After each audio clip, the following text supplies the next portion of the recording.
नमस्कार दोस्तों एवं बच्चों। आज हम लोग जो है पार्ट्स ऑफ स्पीच के दूसरे भाग को पढ़ेंगे।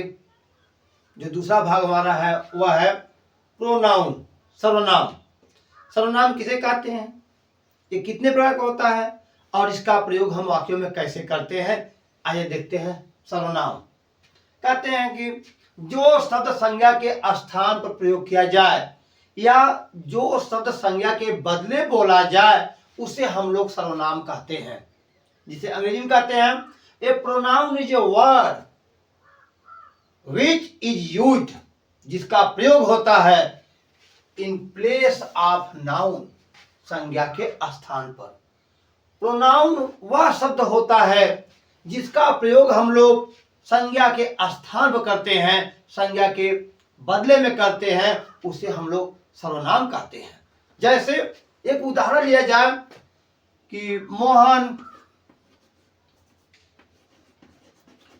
रीड्स ए बुक,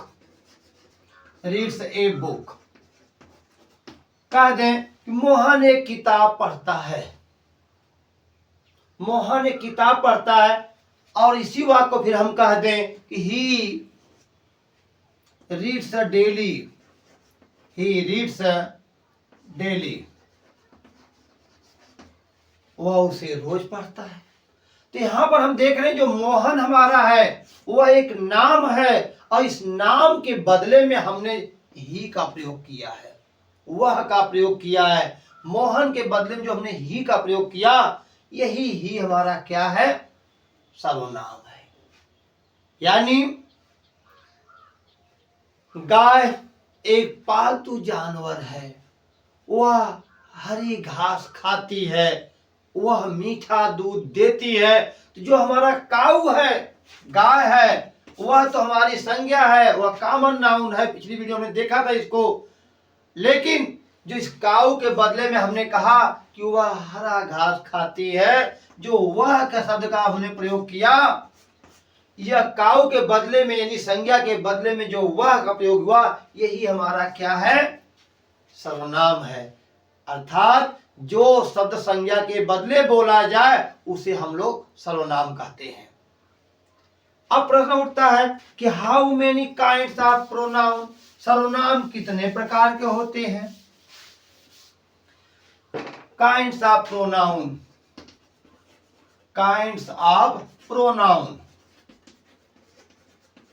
सर्वनाम के प्रकार।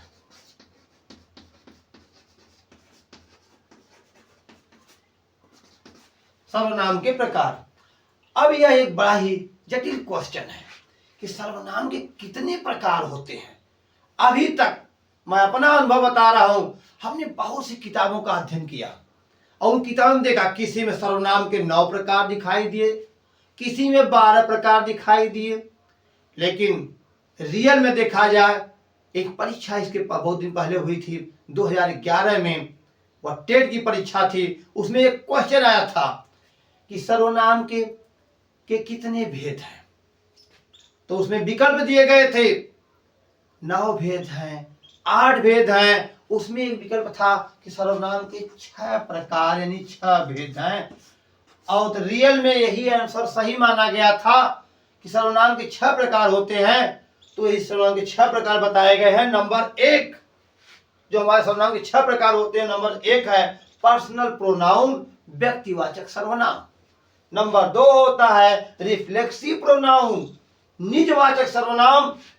तीसरा है डिफिनिट प्रोनाउन, निश्चयवाचक सर्वनाम। और चौथा होता है इंडिफिनिट प्रोनाउन, अनिश्चयवाचक सर्वनाम। और 5वां होता है इंट्रोगेटिव प्रोनाउन, प्रश्नवाचक सर्वनाम। और 6ठा होता है रिलेटिव प्रोनाउन, संबंधवाचक सर्वनाम। ये हमारे रहे सर्वनाम के कितने प्रकार होते हैं, सर्वनाम किसे कहते हैं। अब इसमें से हम क्रमशः अध्ययन करेंगे पर्सनल प्रोनाउन किसे कहते हैं, यानी व्यक्तिवाचक सर्वनाम हम किसे कहते हैं। पर्सनल प्रोनाउन, व्यक्तिवाचक सर्वनाम। The word which is used for person, things और animal is called personal pronoun. अर्थात जो शब्द किसी व्यक्ति, वस्तु या पशु आदि के लिए प्रयोग किया जाता है, उसे व्यक्तिवाचक सर्वनाम कहते हैं। यानी जो शब्द हमारे किसी व्यक्ति के लिए प्रयोग होते हैं, जैसे ही माने होता है वह, पुल्लिंग के लिए प्रयोग करते हैं हम लोग। सी, वह स्त्री के लिए प्रयोग करते हैं। जैसे मोहन पढ़ता है, मोहन पढ़ता है तो मोहन के बदले हम कहते हैं कि वह लिखता है। मोहन पढ़ता है और वह लिखता भी है। तो जो हम वह शब्द प्रयोग किए वो मोहन के बदले हमने प्रयोग किया, इसलिए वह जो हमारा व्यक्तिवाचक सर्वनाम हो गया। वैसे ही सी जो शब्द हमारा है, जैसे सीता लिखती है, वह स्कूल जाती है, जो वह शब्द प्रयोग किया गया है वह सीता के लिए प्रयोग किया गया है। तो इस प्रकार से जो सीता शब्द हमारा है वह पर्सनल प्रोनाउन के अंतर्गत आ रहा है। आगे से ही इट मीन्स होता है यह। हम जैसे हमारे पशु पक्षी हैं, कीड़े मकोड़े हैं, निजी वस्तुएं हैं, तो उनके बदले में हम लोग इट का प्रयोग करते हैं। यह भी जो है पर्सनल प्रोनाउन के अंतर्गत आता है। दे माने वे, और यू माने होता है तुम लोग, आई मिस होता है मैं, और वी मिस हम लोग। ये सब हमारे जो है पर्सनल प्रोनाउन के अंतर्गत आते हैं। आइए हम देखते हैं how many kinds of personal pronoun. ये पर्सनल प्रोनाउन कितने प्रकार का होता है? तो kinds of personal pronoun, kinds of personal pronoun. व्यक्तिवाचक सर्वनाम कितने प्रकार होते हैं? तो कहते हैं व्यक्तिवाचक 3 प्रकार के होते हैं। इसके 3 प्रकार माने गए हैं। नंबर जो 1 होता है वह होता है first person, first personal pronoun कह सकते हैं लोग, फर्स्ट पर्सनल प्रोनाउन। इसके अंतर्गत कहते हैं कि यह फर्स्ट पर्सन, इसको कहते हैं हम लोग उत्तम पुरुष, उत्तम पुरुष। इस प्रोनाउन के अंतर्गत आई, वी जैसे शब्द आते हैं, आई और वी और इनसे संबंधित जो शब्द होते हैं हमारे, वह पर्सनल प्रोनाउन के फर्स्ट पर्सन के अंतर्गत आते हैं। जो दूसरा हमारा होता है वह होता है सेकेंड पर्सनल प्रोनाउन।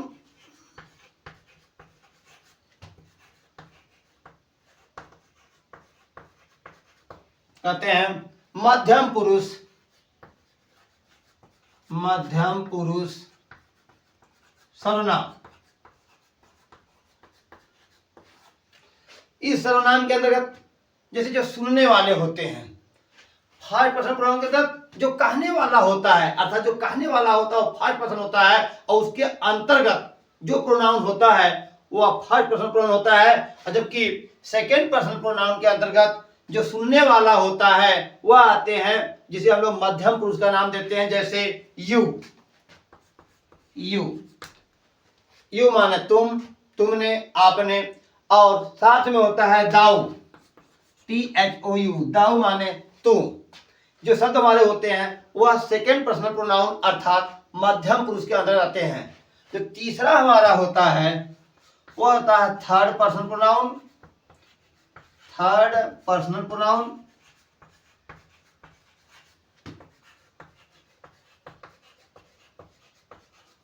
जिसे कहते हैं हम लोग अन्य पुरुष, अन्य पुरुष सर्वनाम।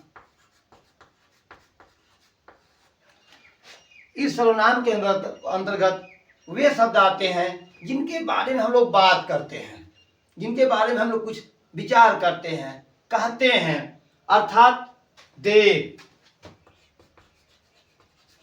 सी, ही, और जो भी हमारे नाम होते हैं या संसार में इन दोनों प्रोनाउन को छोड़कर, यानी फर्स्ट पर्सन सेकेंड पर्सन को छोड़कर जितने भी हमारे सब बचते हैं वो सभी के सभी जो है थर्ड पर्सनल प्रोनाउन के अंदर आते हैं। जैसे ही, सी, इट, दिस, दैट, दे, या यानी कोई नाम हो जैसे राम, श्याम, हरि, मोहन, या पशु पक्षी, जो भी कुछ हम कहते हैं वो सब के सब हमारे जो है थर्ड पर्सन के अंतर्गत आते हैं, और इन्हें हम लोग जो है थर्ड पर्सन प्रोनाउन के नाम से जानते हैं। इस प्रकार हम देखा कि जो काइंड ऑफ प्रोनाउन के अंदर 3 प्रकार के होते हैं। वो फर्स्ट पर्सन होता है जो कहने वाला होता है, सेकंड पर्सन होता है जो सुनने वाला होता है, और थर्ड पर्सन प्रोनाउन के अंदर जिनके बारे में हम लोग बात करते हैं। और आइए अब देखते हैं आगे प्रोनाउन। निजवाचक सर्वनाम कहते हैं जो सर्वनाम अपनापन, निजत्व का बोध कराते हैं, अपना का बोध कराते हैं, उसे कहते हैं हम लोग निजवाचक सर्वनाम, जिसे अंग्रेजी में कहते हैं the word which is used for self, स्वयं के लिए, इज कॉल्ड रिफ्लेक्सिव प्रोनाउन। जैसे himself, yourself, ourself या सेल्फ, SELF, सेल्फ, या माई सेल्फ। यहाँ जो सेल्फ शब्द लगा हुआ है, यहाँ हम लोग सेल्फ शब्द का ही प्रयोग कर लेते हैं, SELF, सेल्फ और सेल्फ हम लोग प्रयोग कर लेते हैं। तो यहाँ पर जो शब्द हमारे हैं ये निजत्व का बोध कराते हैं, अपने का बोध कराते हैं। यहाँ पर जो है हम लोग रिफ्लेक्सिव प्रोनाउन के रूप में देखते हैं। एक उदाहरण रूप में देखते हैं, ही डज हिज वर्क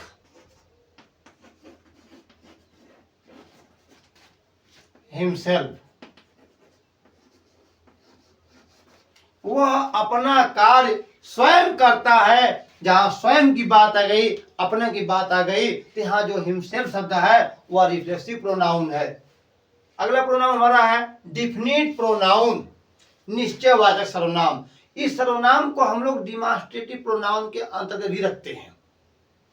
जैसे देखिए, the word which is used for shows, वह शब्द जो हमें प्रदर्शित करता है, दिखाता है क्या, डिफिनिट थिंग्स, निश्चित वस्तुओं को, पर्सन, व्यक्ति को, इज कॉल्ड डिफिनिट प्रोनाउन, उसे हम लोग जो है डिफिनिट प्रोनाउन के नाम से जानते हैं या निश्चयवाचक सर्वनाम के नाम से जानते हैं। जैसे दिस, यह, यहां हम संकेत भी कर रहे हैं और यहां निश्चितता की बात कर रहे हैं।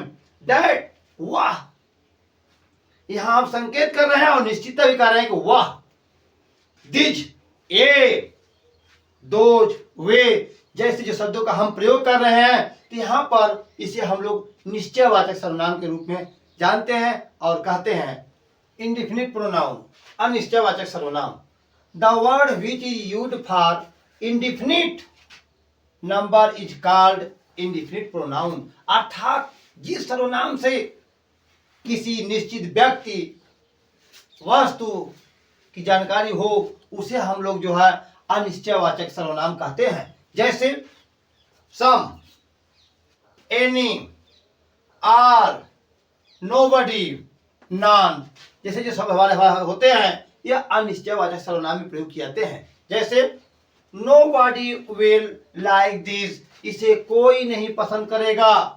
यहाँ पर नोबडी जो शब्द हमारा है यह अनिश्चितता की ओर संकेत कर रहा है, अनिश्चितता को व्यक्त कर रहा है, अतः यहाँ पर अनिश्चयवाचक सर्वनाम है। इसी प्रकार से सम का भी प्रयोग हम लोग कर सकते हैं, एनी का, आल का, नोबडी का, नॉन का। अगला हमारा है इंट्रोगेटिव प्रोनाउन, प्रश्नवाचक सर्वनाम। यह वह सर्वनाम होता है the word which is used for asking question, जो प्रश्न पूछने में प्रयोग किया जाता है। जिन शब्दों से हमें प्रश्न का बोध होता है, हम प्रश्न पूछते हैं, उन्हें कहते हैं इंट्रोगेटिव प्रोनाउन। जैसे व्हाट, व्हाई, व्हेन, वेयर, जैसे जो शब्द हमारे होते हैं यही इंट्रोगेटिव प्रोनाउन में प्रयोग किए जाते हैं। इनके बाद ये व्हाट, व्हाई, व्हेन, ये तभी प्रोनाउन के अंतर्गत आएंगे लेकिन इनके बाद हम लोग सहायक क्रिया का प्रयोग करते हैं। जैसे what is your name, what is your name. यहाँ पर व्हाट के बाद यहाँ सहायक क्रिया लगाई गई है। यदि प्रश्न सूचक शब्द के बाद कोई सहायक क्रिया का प्रयोग किया जाता है तो वहां पर यह जो हमारा इंट्रोगेटिव प्रोनाउन के अंतर्गत रखा जाता है।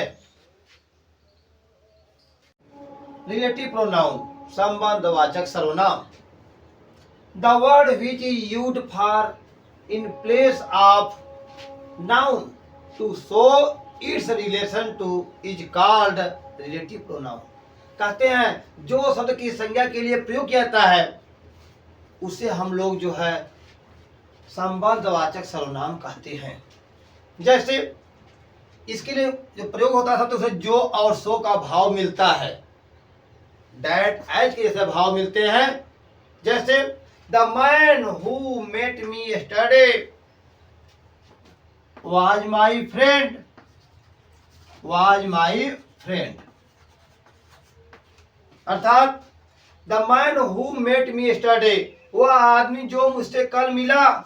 जो यहाँ जो शब्द जो है वह किसी संज्ञा के स्थान प्रयोग किया गया है, वह संज्ञा के लिए प्रयोग किया गया है, इसलिए जो यहाँ हमारा हु शब्द है यह हमारा रिलेटिव प्रोनाउन है। इसी प्रकार से the boy who labours hard is succeed.